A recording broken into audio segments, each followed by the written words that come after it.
देश भर में चुनावों के 5 चरण पूरे होने के बाद अब कांग्रेस भाजपा का फोकस हिमाचल पर होने वाला है।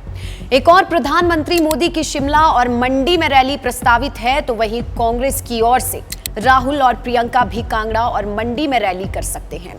1 जून को चुनावों के 7वें और अंतिम चरण में 8 राज्यों की 57 सीटों पर वोट डाले जाएंगे। इन 8 राज्यों में हिमाचल, पंजाब, चंडीगढ़ सहित यूपी, बिहार और वेस्ट बंगाल और झारखंड की बची हुई सीटें शामिल हैं। मिली जानकारी के अनुसार भाजपा ने मोदी की रैली के लिए शिमला और मंडी को चुना है। यही 2 सीटें भाजपा के लिए चुनौतीपूर्ण भी मानी जा रही है। भाजपा का मानना है कि मोदी की रैली के बाद हिमाचल में चुनावी माहौल भाजपा के पक्ष में पूरी तरह से हो जाएगा। दूसरी तरफ कांग्रेस ने राहुल गांधी और प्रियंका को भी हिमाचल में प्रचार में उतारने की तैयारी कर ली है। उल्लेखनीय है कि पिछले विधानसभा चुनावों में प्रियंका की सोलन में हुई रैली को ही कांग्रेस जन ऐतिहासिक बताते हुए दावा करते हैं कि उस रैली ने ही हिमाचल में कांग्रेस सरकार बनने की नींव रखी थी। अब की बार भी कांग्रेस वैसे ही चमत्कार की उम्मीद में है। हिंदुस्तान के इस बार के चुनावों में मोदी मैजिक सबसे ऊपर नजर आता है। तमाम मुद्दों और आलोचनाओं के बावजूद प्रधानमंत्री मोदी की लोकप्रियता में इजाफा ही हुआ है और उनकी छवि एक लार्जर देन लाइफ यानी एक असाधारण मनुष्य की सी बनी है। इंदिरा राजीव के जमाने के बाद देश की राजनीति फिर से एक नेता की आभा से रोशन हुई है। पूरा इंडिया गठबंधन का जोर प्रधानमंत्री मोदी के खिलाफ माहौल बनाने में ही लग गया।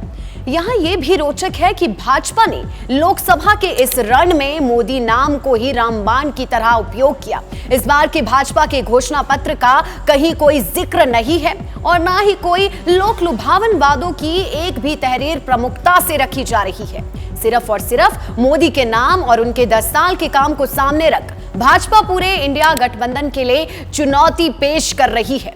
वहीं इंडिया गठबंधन में शामिल कांग्रेस ने जरूर इस बार लोकसभा चुनावों के कुछ बेहद लुभावने वादे किए हैं, जिनमें महिलाओं के खाते में हर साल 1 लाख रुपए डालना और किसानों को MSP देने जैसे वादे प्रमुख हैं।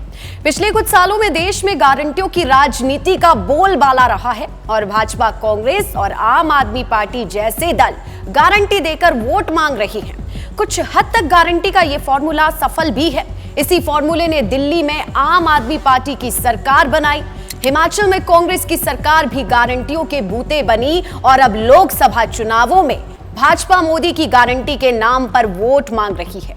हिमाचल में वर्तमान में कांग्रेस भाजपा में कड़ा मुकाबला देखने को मिल रहा है।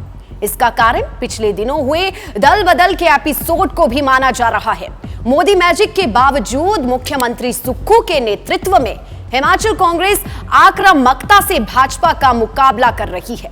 दल बदल के एपिसोड को मुख्यमंत्री राजनीतिक भ्रष्टाचार से जोड़कर आम हिमाचली की सहानुभूति हासिल कर रही है। अपने 16 महीने के कार्यकाल में कई लोक लुभावन फैसले ले चुकी सरकार पर कुछ गारंटियों को पूरा नहीं करने का आरोप भी लगाया जाता था, लेकिन दल बदल एपिसोड के बाद हिमाचल में राजनीतिक मुद्दों की दिशा पूरी तरह से बदल गई। यही कारण है कि लोकसभा चुनावों के दौरान भी राज्य के राजनीतिक हालात और मुद्दे चुनावों के केंद्र में हैं और यही कारण है कि मोदी मैजिक के बावजूद भाजपा को हिमाचल में जोर लगाना पड़ रहा है। हिमाचल की 4 सीटों में शिमला और मंडी सीट पर भाजपा ज्यादा जोर दे रही है, क्योंकि यहां से वर्तमान सरकार के 2 युवा लोकप्रिय विधायक मैदान में हैं। जबकि भाजपा ने मंडी में इनके मुकाबले नए चेहरे कंगना को उतारा, तो शिमला में पुराने सांसद पर ही भरोसा जताया। जहां नए चेहरे को स्थापित करने की चुनौती है, तो वहीं निवर्तमान सांसद के प्रति एंटी इनकम्बेंसी फैक्टर को काउंटर करने की चुनौती भी है। कुल मिलाकर यह तय है कि हिमाचल के चुनावों की लहर मोदी और राहुल की रैली के बाद जिस ओर को बहेगी, उसी दल को फायदा होगा।